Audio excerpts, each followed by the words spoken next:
Menteri Ketenaga Social Welfare Bakar Menshela ini kesengi ula pensyai halor kajing keno bakatenat kamsam daki kau plastik syaki ICDS Center ni kijaka baju sa mi kijing bam syaki shnang kitau kam tam na kabenta ki khunlung bat kilong kemi ba armet.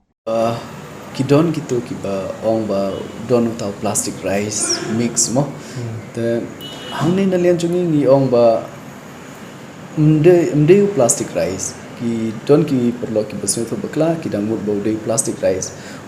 don ne khau 10% hab at hakawe ka bag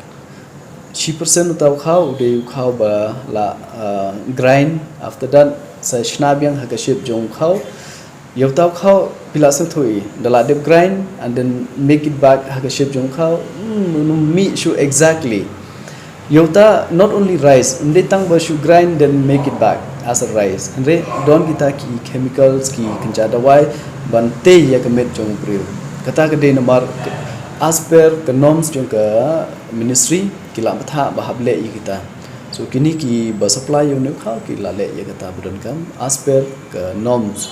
Te hamne ngakan mau ila itu gini ki perlu ru kini ki manufacturer ki ong kecu ke allocation ke don hapo Manipur ru te cheteru kila ai ya ke clarification ba mde plastic rice namar ka shape it really look mitnat chumo ban pe namar bodu khau ba hapsna da mo but at the end he there's nothing plastic added on it tang kita hi ki kinja dawai ki vitamins badon kam tang kita hi baat hablu kha but make it back shape jong kha ke ke de jing ong jong nga pun sneu thu ha kata ko kom hri ka bahi bekin le ya gitu ka ayu